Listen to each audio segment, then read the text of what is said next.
Hello and welcome to the Inside Social Work podcast, where we take a peek behind the scenes into different fields of social work, engage and inspire practitioners, translate research into practice, and encourage lifelong learning. I'm your host, Marie Vakakis. Thank you for listening, and I hope you enjoyed today's podcast episode.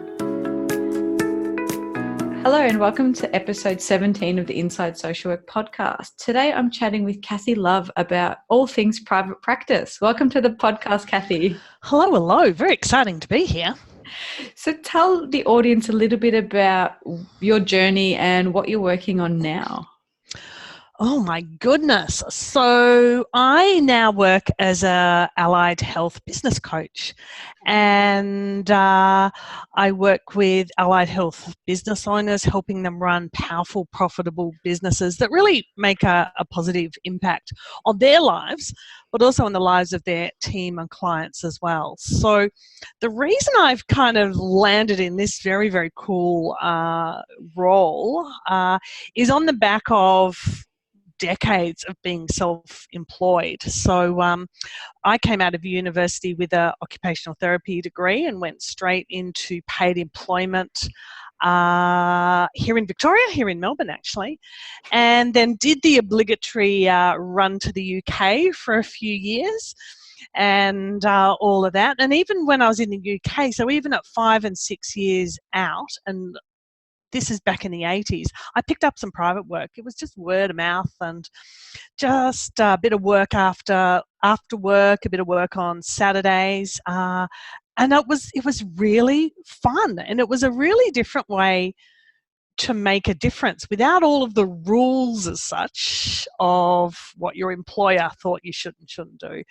So when I came back to Australia, I did a little bit here, a little bit there, word of mouth. And then after our second babe was born, I thought, yeah, right, I really want something flexible and fun and really be able to do things my way. And famous last words, hey, for private practice owners, famous last words, I want flexibility. Goodness. So started off my private practice, and I promise you it was at my dining room table with a milk crate just full of stuff. And I've always worked with kids and young people and their families. So a home environment was sort of okay, and I did a ton of community visits, and my practice just went nuts and had a lot of growth that I didn't manage particularly well. So I brought in mentors and read and went to workshops and trained myself up so that the years thereafter were just differently chaotic and differently fun and differently interesting. And when I sold in 2012, I started to get some phone calls from friends saying, well, now you're not working for yourself, can you come and help us? So that's the nutshell bit. So that's how I got to what I'm up to nowadays. There's so many things in that I want to pull apart. Go for it. So there's the flexibility option. Then there's also, I think, what you said around it was expanding so quickly and perhaps you couldn't keep up. And I guess that's one thing I wanted to touch on is we don't get taught anything about, I mean, I know my degree and I've done a couple, nothing about finances or accounting or managing a business. And so I can imagine for a lot of people, it's so daunting and so terrifying to be really good in one area and then not know anything about running a business. And how do you merge those two so that your clinical skills and your clinical work or therapeutic work isn't being negatively impacted, but your business can help you, I guess, share your craft with the world? I certainly didn't get any business input, and I'm interested now because from time to time universities approach me about what could or should or would they be doing, and I've done some consulting back to a couple of the unis, which is great, really, really good that they're interested. So I'm really heartened to hear that a couple of the universities I've spoken to have actually walked down the corridor and gone and knocked on the door of the business faculty because they actually have a whole lot of talent under their university roof. So it will be interesting to see what the universities come up with going forward because in the vast majority of situations, there will be a commercial context, there will be a private practice, commercial fee for service exchange, where the vast majority of allied health social work graduates end up working, is my hunch. My experience is a little bit biased in that I'm from disability sector, so NDIS kind of will spring to mind for some of the guys listening. So yeah, there is potential awareness growing in the universities. I think it's probably good that the universities haven't got too focused on bringing in the business stuff, because that isn't necessarily what they're most awesome at, and that is about that clinical readiness, that confidence, that ability to engage stakeholders and work with team and make great decisions and communicate really, really well. And I must admit, I do have a little bit of I don't know if it's well-placed concern or not.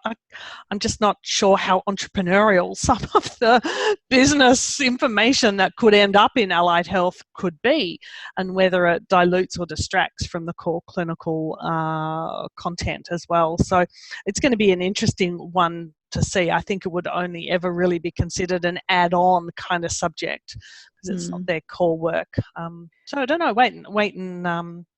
Wait and see on that one. So I certainly got myself off and did business certificates. I did courses with the Australian Institute of Management, AIM, and had a range of mentors, because I realised that whilst I was clinically pretty strong, that this management, business management and team leadership was a whole different skill set.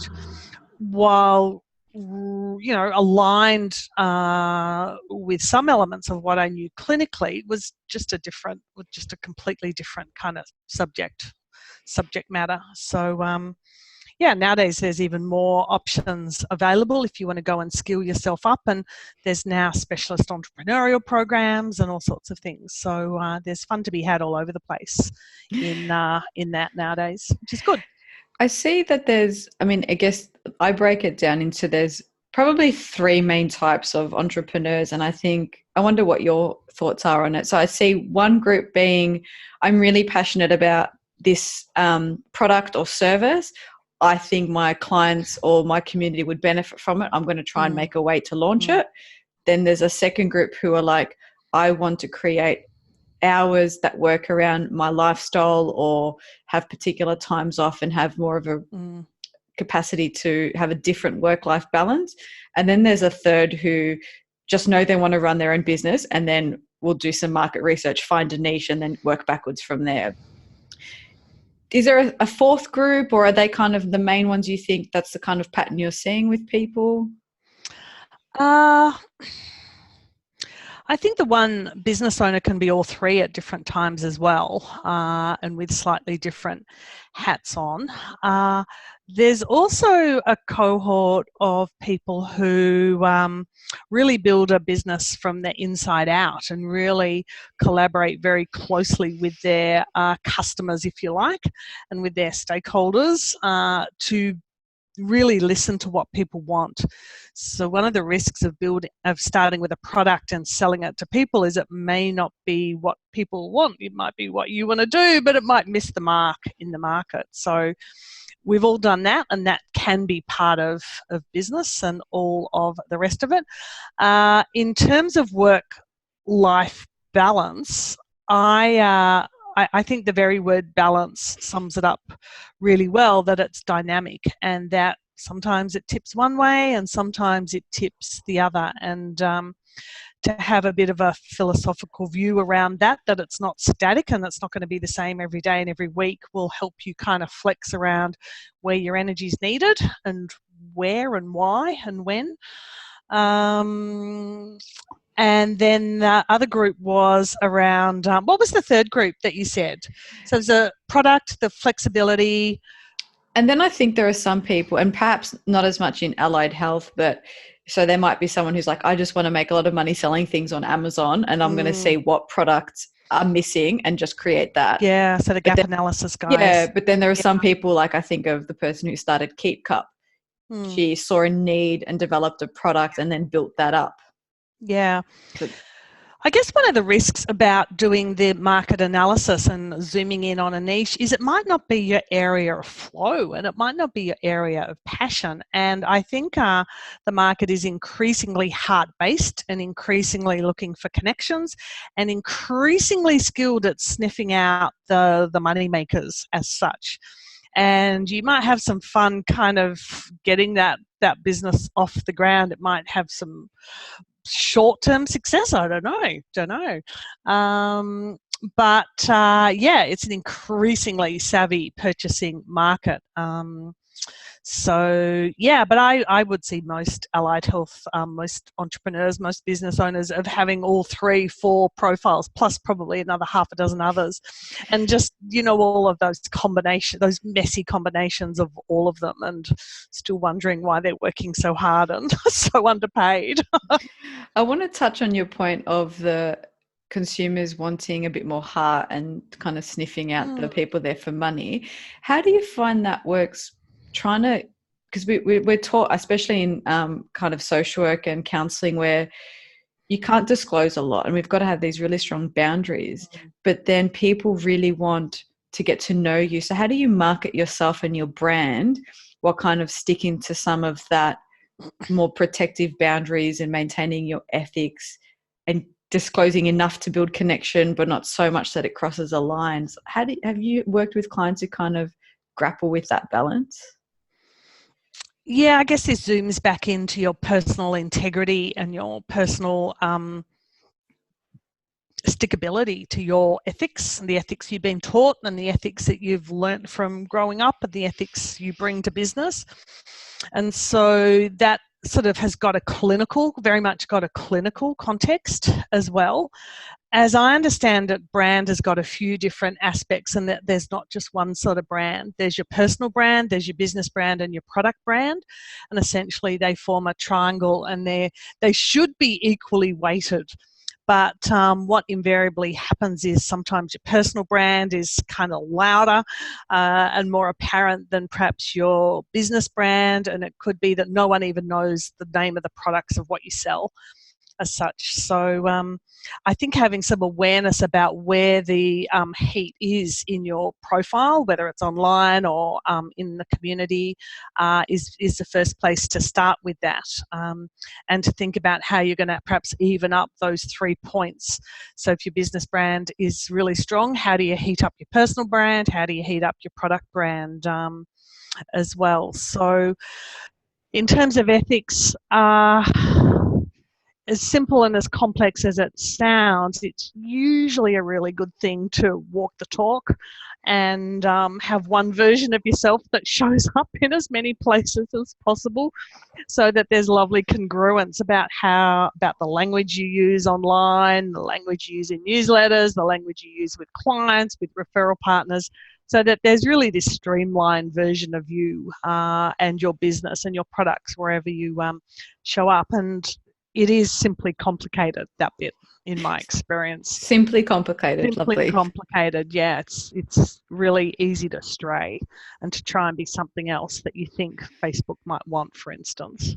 Do you find that people, and I've heard this a lot when trying to work on my own kind of niche, is some people try to be across so many different areas because they're scared that they'll miss out on clients. But then by trying to appeal to everybody, you end up appealing to nobody. So how do you encourage people to consider finding a niche and really give up that fear of how am I going to fill my books, but then I'm only ever going to see this type of client? Like, how do you get them to, or what are your thoughts on niching and how you kind of manage that? Yeah, look, like everything else, there's a range of opinions on this one. Generally, it's easier if you do have a narrow-ish type of customer that you want to work with.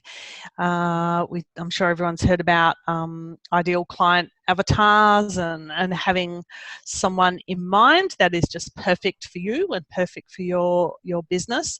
And that makes the marketing so much easier, first and foremost. But first of all, it's got to be the sort of people that you absolutely adore serving and working with day in, day out. Otherwise, if you're kind of out of flow when you're waking up and you're thinking, oh my gosh, I've got to be such and such and such and such for these guys all day, that doesn't really fill the cup too well. So it does have to have, I believe, a little bit of passion and curiosity and wisdom and excitement behind it. That's why I think that that entrepreneur that you mentioned earlier about finding a gap and going for it doesn't always sing, because it might not be exactly the work that you really want to be doing. So yeah, and so that said, the majority of my clients do have a fairly narrow kind of position in the market. So it might be with children, it might be with teens, it might be with acquired brain injury, it might be with mental health, mental wellness, it might be with children, with schools, whatever it is. And sometimes there can just be undue pressure about having a real micro niche like that.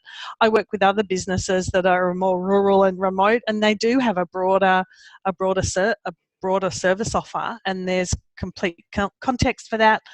And so I think it's a little bit about understanding the pros and cons either way. And sometimes when I work with startups, the conversation and ultimately the agreement is, yeah, we're going to start broad and we're going to get in and you're going to find your way and build your networks and build your services. And over time, you might bring in team to serve part of that cohort. While you get on and really zoom in on the stuff you like, and the whole clientele, the whole team, the whole business can actually evolve, but with, I guess, with focus and with that mindfulness around it. I like the analogy I've heard other people use around, if you wanted to, let's say it was your anniversary and you were looking at going out for a steak dinner, you look for the restaurants nearby that are really well known for steak. And then if you go there and they have a lamb shank on the menu, you're like, actually, I might give that a go because I know they do really good steak, so I assume they'll do this lamb shank really well. But you don't go to your general kind of buffet style place and think the steak's going to be really good. Yep. So I think of niching as that, like people just feel comfortable, like I know this person's going to do really good at that, and then I also trust them to do really good at this. Yeah, yep, absolutely. You made me hungry now. Lamb shank or steak? Steak. The other thing I wanted to talk to you about and get your ideas on is the fear and the imposter syndrome. So, and also the guilt. I know a lot of people really see private practice as being against a lot of their values, and how can they charge a fee for the service, and really struggle to put a value per hour for their work. How do you work with people around some of those more kind of internal hurdles?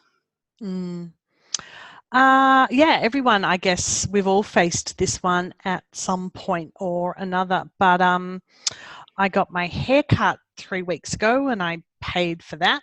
I put petrol in my car and I paid for that. That meant that I could get from A to B and C and then back again. I've never left Woolies with a green bag of food without paying for it. I've go to the GP, she makes me feel better eventually, pay for that. So when I think about all of the people that I engage with and businesses I engage with, my cleaner, she pays me. I mean, I pay her. That's a nice cleaner. Always. The guys who kind of fix things around the house. So they're all providing me with a piece of value. So I don't have to clean my house because somebody else does. I don't have to crawl under and fix the whatever it is out in the garden or the shed because somebody else can do that. But it saves me time, it gives me a lifestyle, makes me feel good, it's really, really helpful. And so all of those services that I've just rattled off, there's no doubt that there is an exchange. I get food, but I pay for it. I'm feeling a bit unwell, I get advice and I pay for it. So there is this value exchange. I value their input and I exchange that with something that is meaningful for them. So for me, that has just always been the most everyday context I've ever been able to provide. That I was able to provide occupational therapy. I was able to make a positive difference in the life of a kiddo or a teen or an adult. I was able to make a difference in the life of a family, and that had value for them. And that all the exchange was, it was an energetic exchange. It was an exchange of money for the value that they got.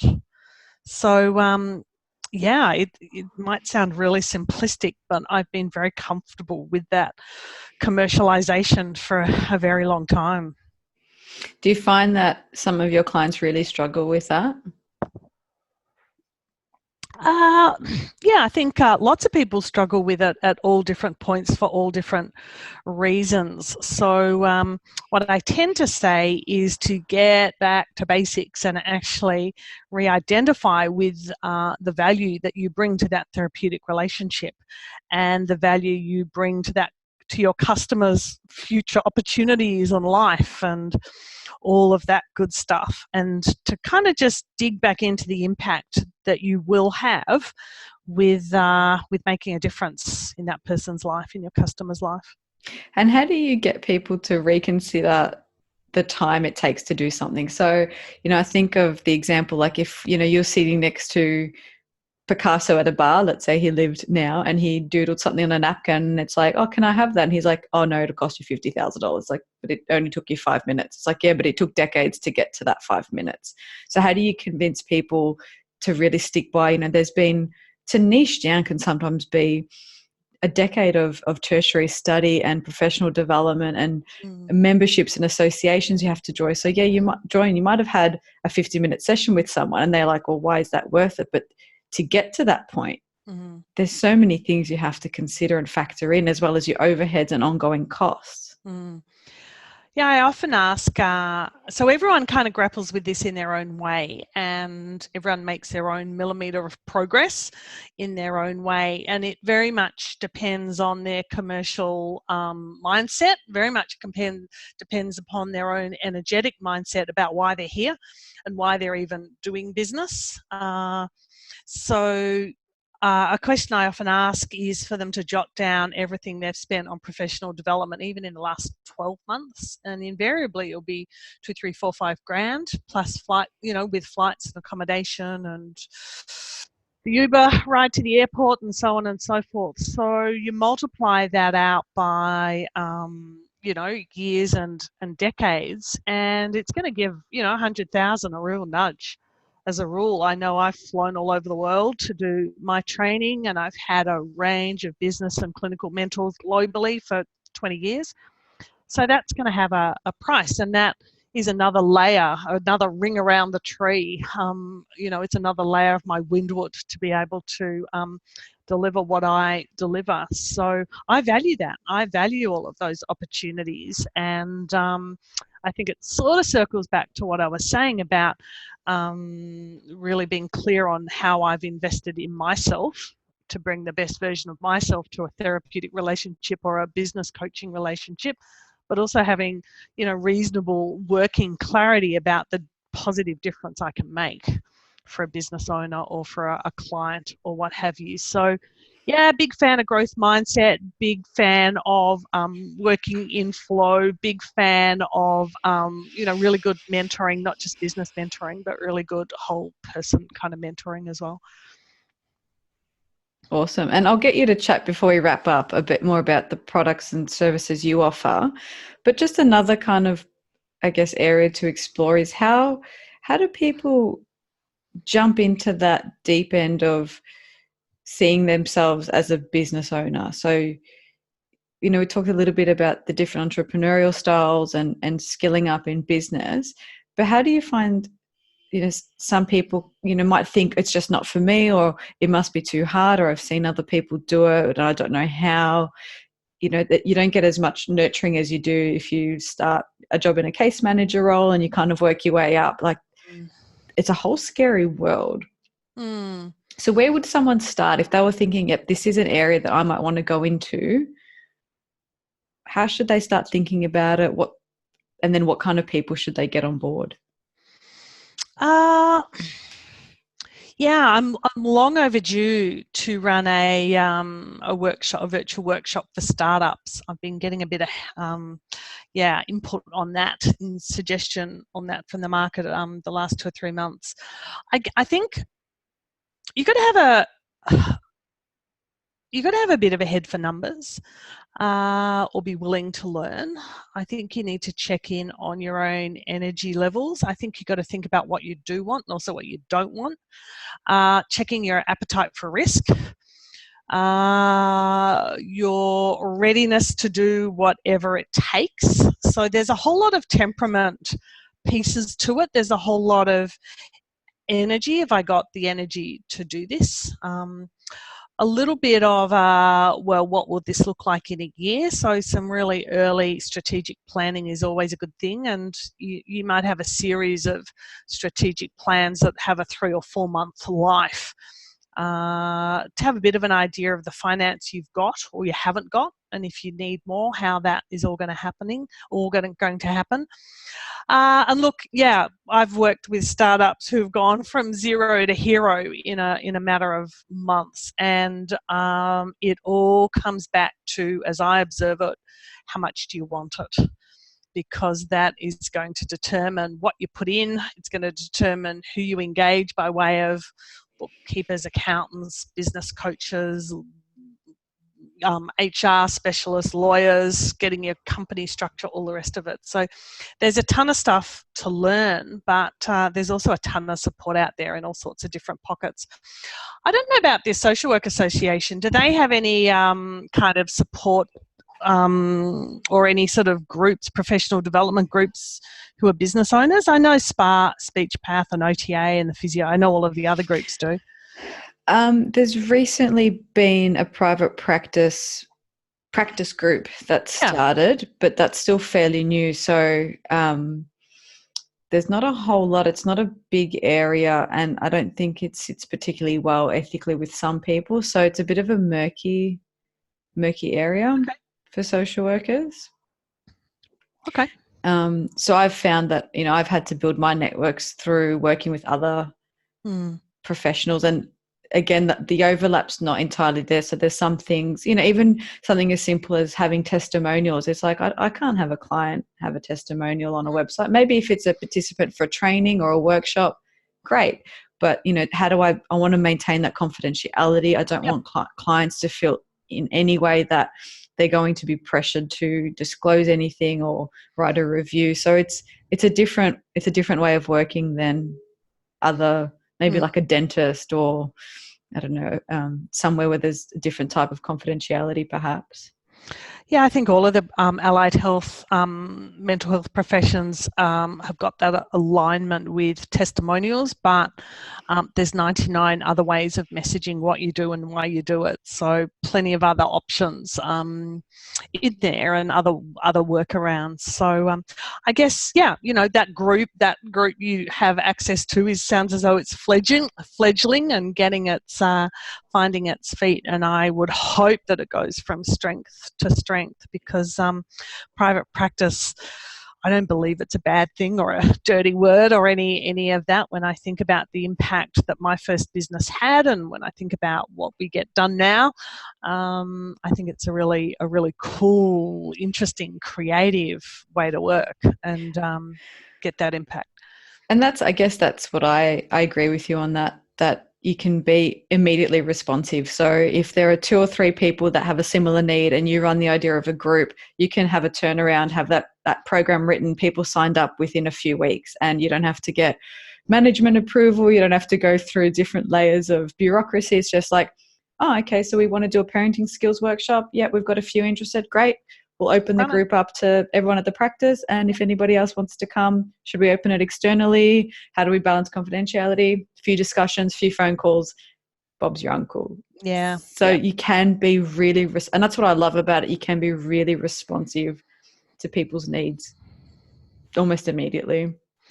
Yeah, that was certainly one of the big attractions why I went into private practice, because I just think I'd been on one committee too many.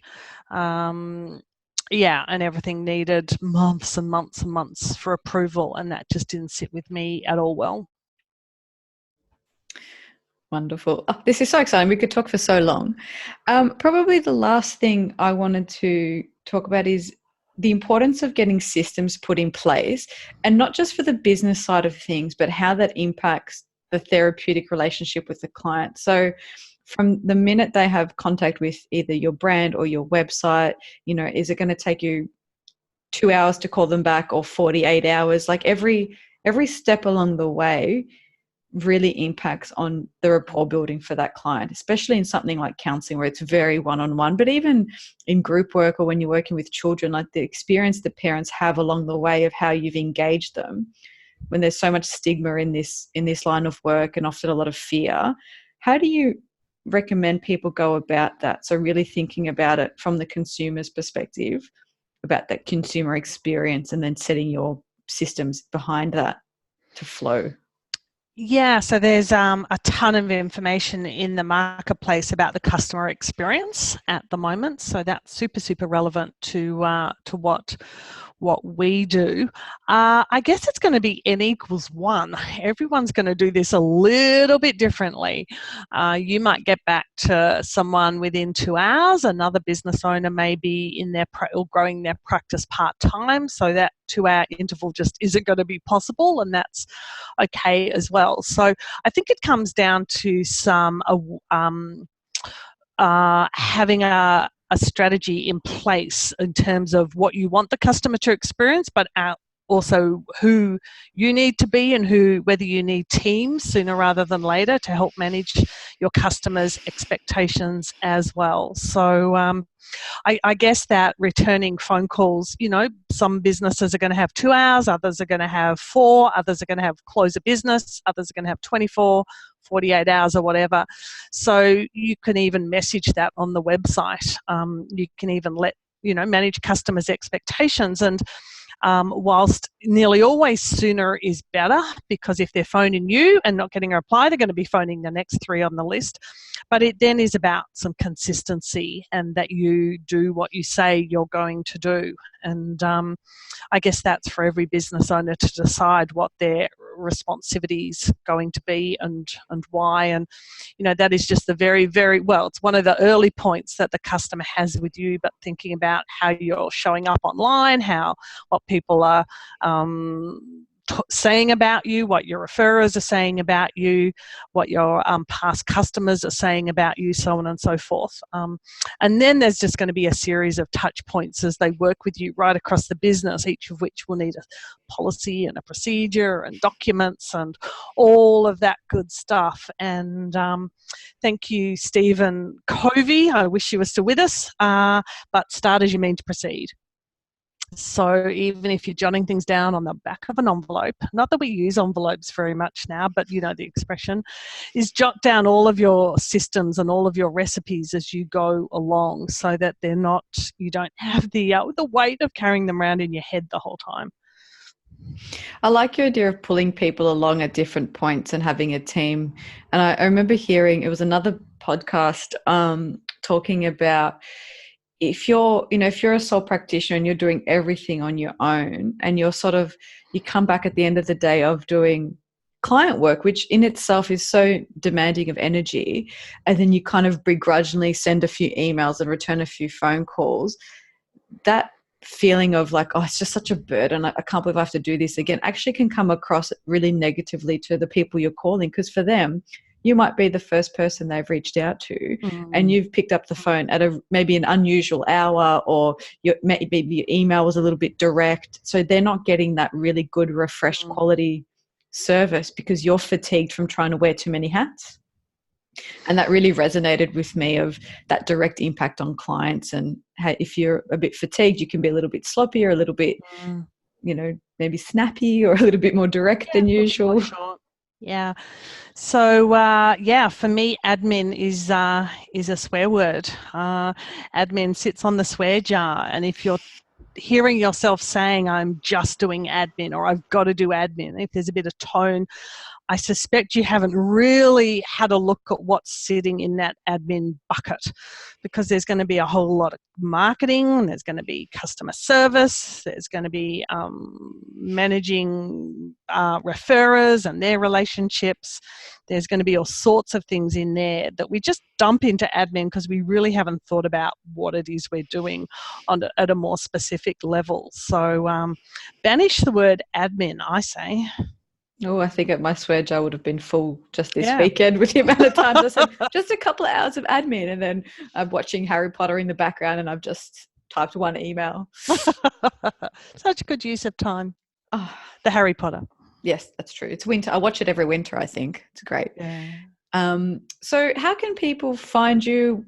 How can they access you if they like what you're putting out into the world and they want to learn more? Tell us how they can connect with you, and I'll put all the details in the show notes. Beautiful. Thank you.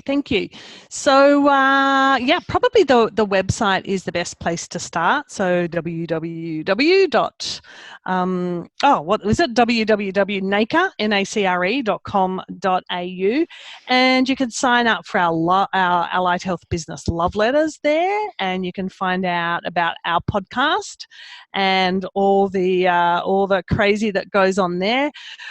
We've also got a really, really super generous, super busy Facebook group called Private Practice Made Perfect.